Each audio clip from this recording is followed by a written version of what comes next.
Right, hello there. Apparently we are live on YouTube, so welcome to Dil's Party Wall show. Thought I'd give it a rename. It's good stuff. Right, we're live on YouTube.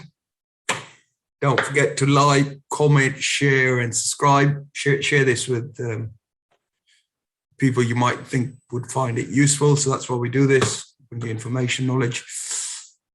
What are we doing today? We're going to talk about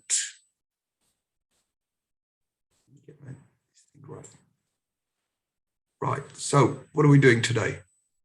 We're going to talk about, keep saying, we're going to talk about how to save costs and time. And so this is a question-based show. What's over here? Never mind. Yeah. Okay, let's try this again.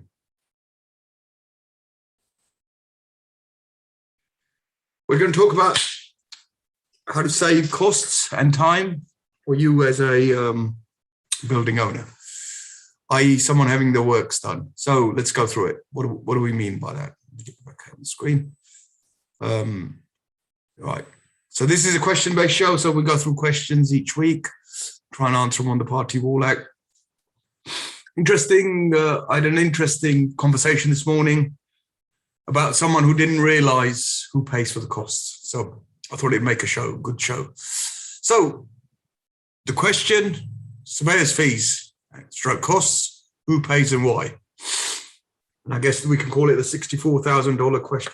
Bring that back up. That's quite an interesting headline now. $64,000 question. Yeah, I know we're in the UK, but I just thought I'd copy off the quiz, the American one. That, yeah, $64,000. And anyway, it's gone. Right. So who pays the surveyor's costs and why? Okay. So this is a myth. Building owner always pays surveyor's fees. It's not actually true. Okay. Now, just bear this idea in mind.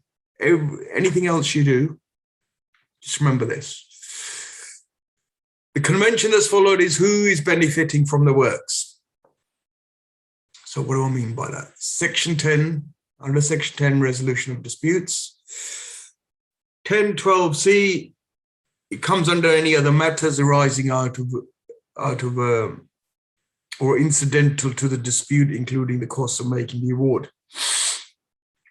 And that's the convention that they've, and so that's how we deal with it under the Act. It's under 10.12c, and it's another matter which is made. Excuse me. So the Party Wall Act is a framework for resolving dispute. Dear, it's not getting good this week. All right, anyway, I'm going to try and hold that. Right, okay. So the purpose of the Party Wall Act is to resolve a dispute between neighbours, determining a time and the manner of the works. Point 3 is point C, which includes any other matters, which includes the cost of making that award. Yeah. So who benefits from the work? So where you've got rear extension, loft conversion, moving the chimneys, it's the owner of the property who's doing those works that are going to benefit, nobody else.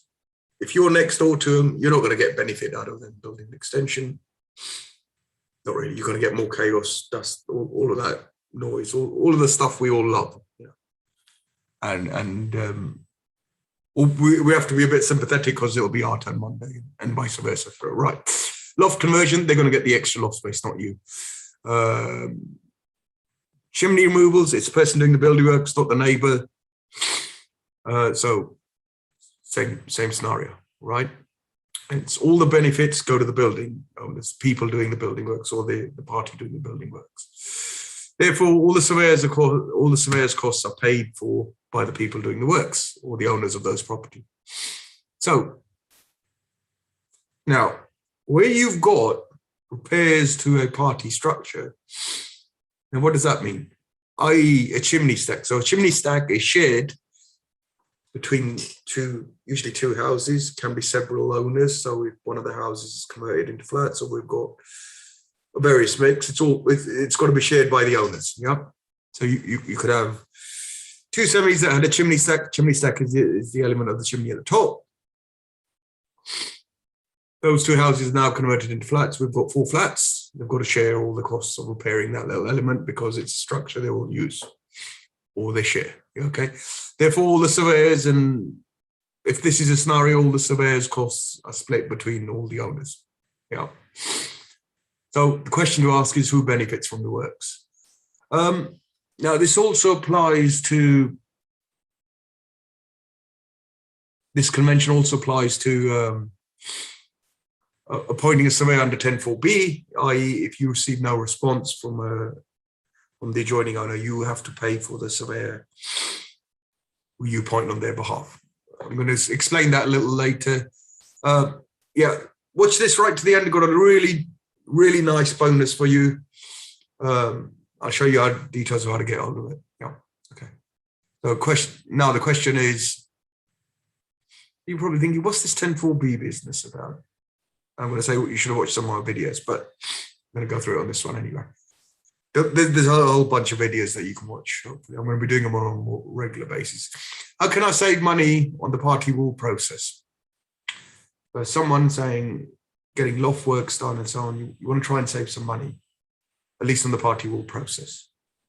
Probably not $64,000, but I just thought it sounded good, right? So now, let's go through the basic terms of the process now. Let's go. Okay, so building owner, that's the party wanting to do the works. There's only a single work, so a single party. You as a leaseholder or a freeholder, that's you who want to do the works to do your project. So you're a building owner wanting to do the project. On the other side, there are actually 4 sets of adjoining owners, and there's multiple classes. You've got the freehold owners, you've got the leasehold owners. Now, these are leaseholders of more than 1 year. You've got parties that are contracted to receive profits. So in the world of property, you can get various contracts where you have a contract. You're not an official owner, but you have rights to receive profits. So they're also entitled to have a party wall award. And if you're under contract to buy, and this gets quite frequent when the housing market is hot, we're doing notices. The neighbours are about to sell. So bear that in mind. If you've exchanged, you're under contract to buy that land or property, you have a right to do notice. You then have a right to send notices and also receive notices, and you're an adjoining owner. If you're a tenant, short-hold tenant, you're not a notifiable owner. If you're a council tenant, you're not a notifiable owner, and if you're a mortgage company, you're not a notifiable owner. Now, there's an interesting little gap between 1 and 7 years as leasehold owners, and this usually occurs in the commercial environment. In that scenario, you're a notifiable owner, but normally leaseholders of less than 7 years don't register at a land registry. So there's a little gap, I guess, that can be missed out. So if you're a freeholder or if you're a leaseholder of that nature, make sure you understand this. Okay. Predominantly freeholders, let's keep it really simple. You're a house doing your works, and the next door neighbours are freeholders, not split into flat or anything. Anything more complex than that, you're getting more complex. You need to consult someone. Yeah. Okay. Stage 1, starting the process. This is started by the building owner. This is a 2-stage process. There's other frameworks of law like that. I'm fast coming to the conclusion that the party wall one is the most complex.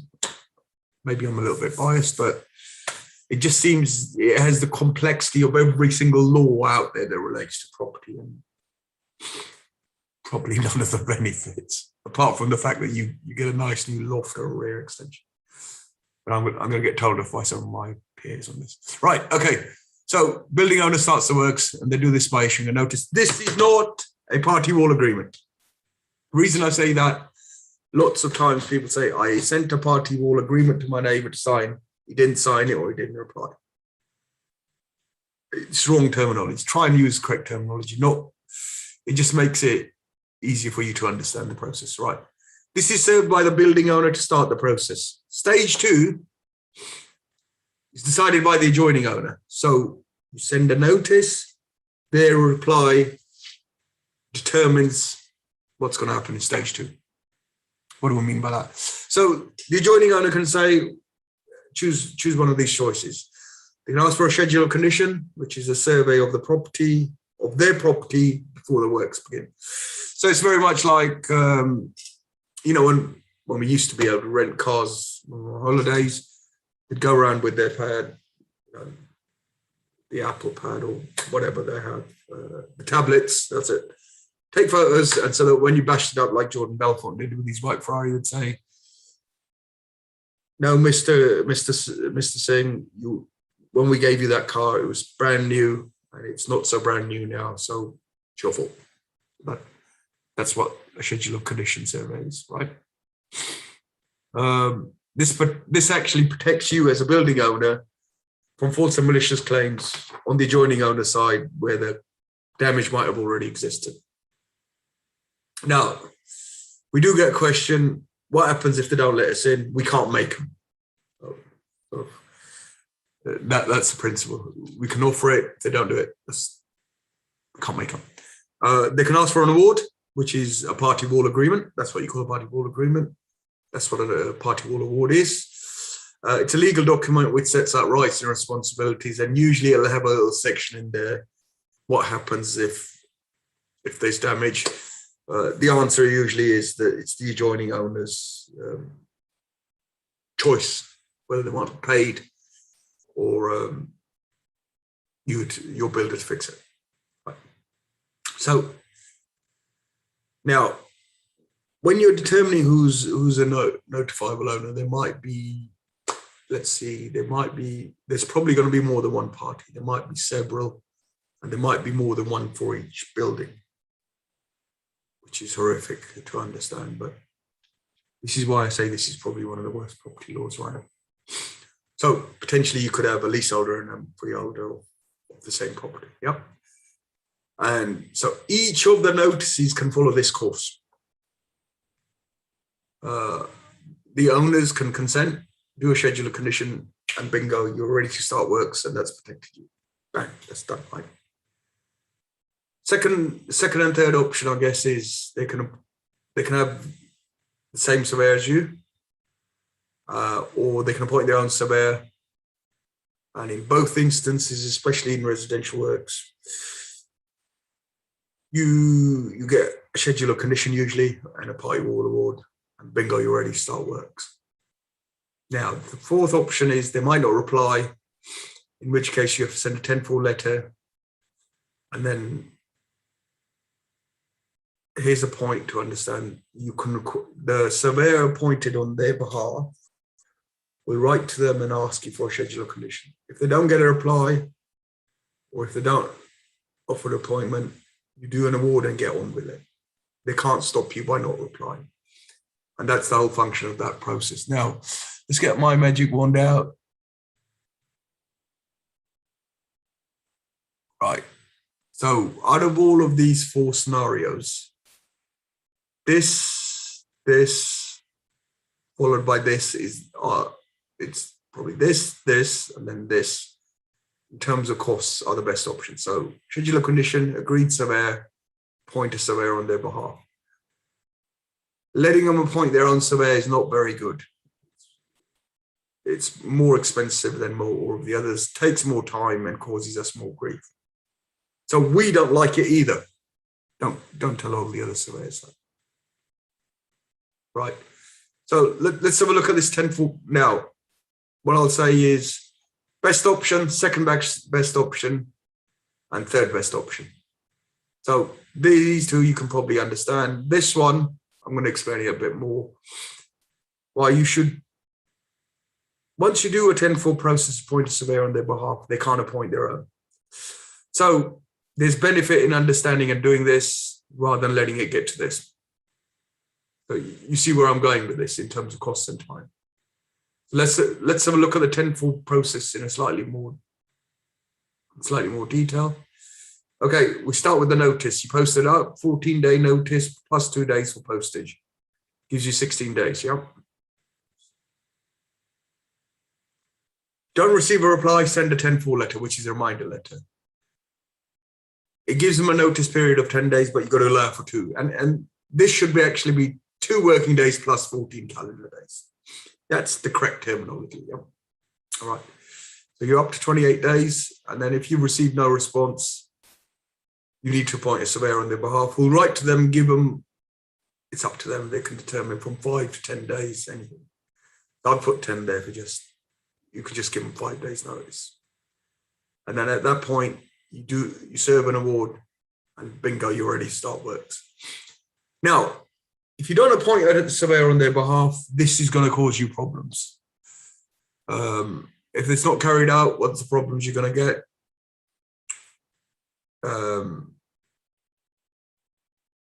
Okay, it might result in there's no surveyor appointed on your adjoining owners. They can then go and appoint their own afterwards. Okay, so that's 1.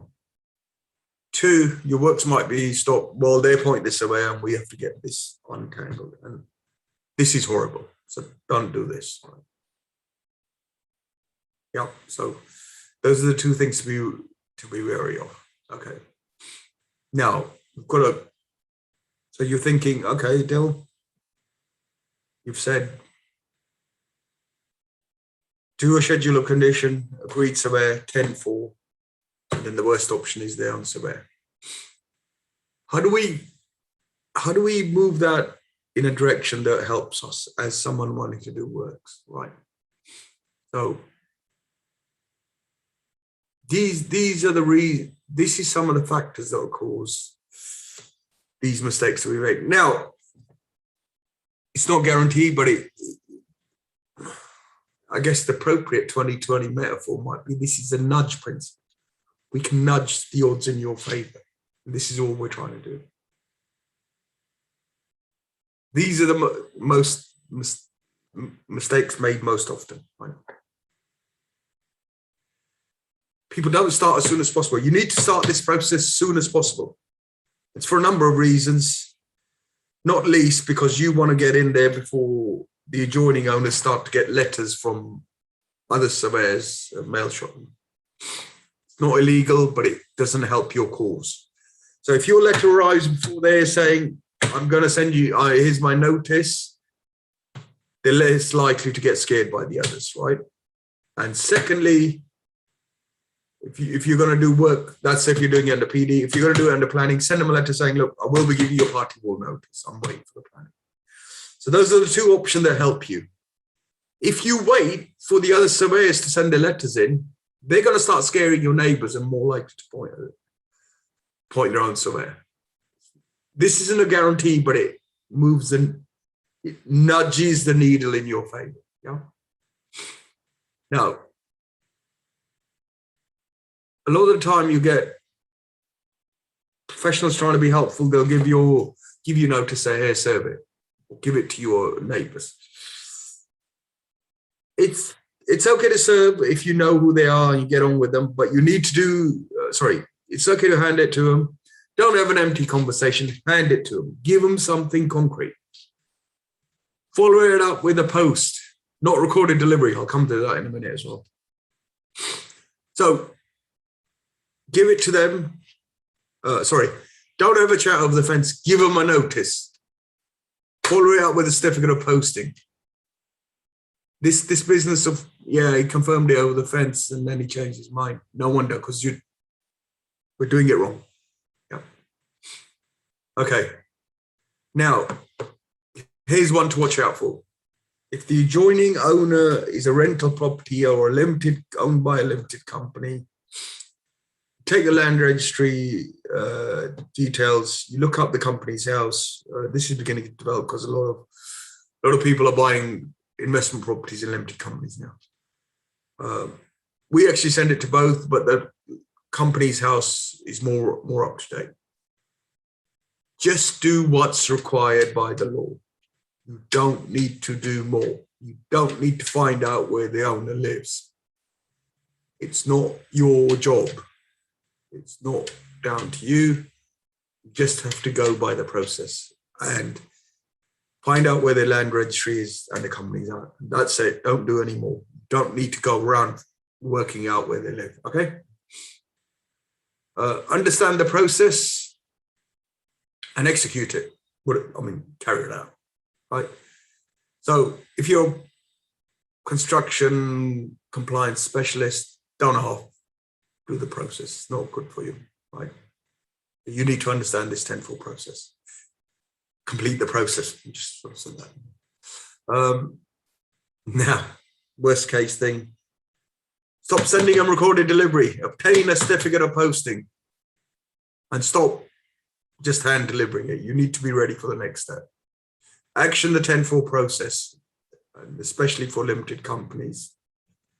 And then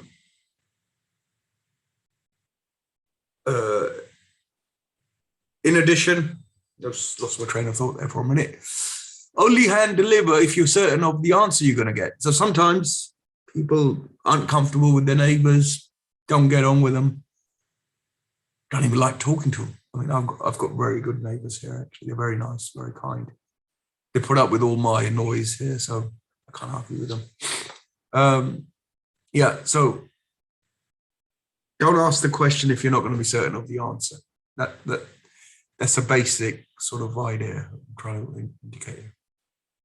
Okay.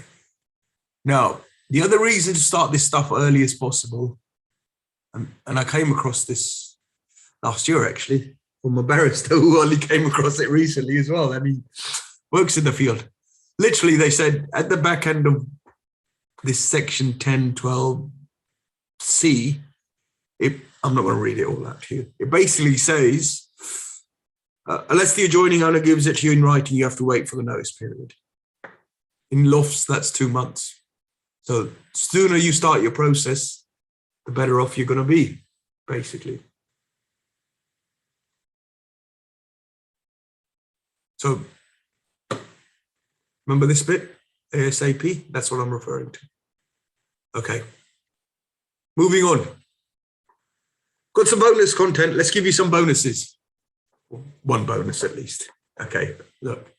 If you go, this is the wording for the 10.4 letter. Grab this. It's not in any of the government literature you'll find. And obviously, please change the date to when you send the notices. But this is the thing we use. All we're trying to do is get a schedule of condition or an agreed surveyor. What we don't want them to do is, we'd rather they didn't appoint their own surveyor. It works out more expensive for you, basically. Yep. Okay, now this is a government booklet. This was the address you could find it on. I think they might have changed. They keep changing things around. It's like, actually, let me reiterate. They change where you find the stuff, but not the content. Oh, I'm getting annoyed with that, actually. But anyway, I guess they're busy, right? So this is a booklet, very good for explaining the law. And, this is a type B party wall. I think it explains it in there. It's quite good diagrams, quite useful. Grab it, have a read. But the notices aren't very good. They're difficult to use. So and there's no process. So this is a free DIY booklet showing you how to do notices. You can get it. Just go to the description, download it. All we ask, we'll give it to you free. If you can please subscribe. We need to get people looking at our content, share it, like it, all the rest of it, comment, ask me the questions. You know what I mean. Please subscribe to our channel. And that's all we're going to ask for in return.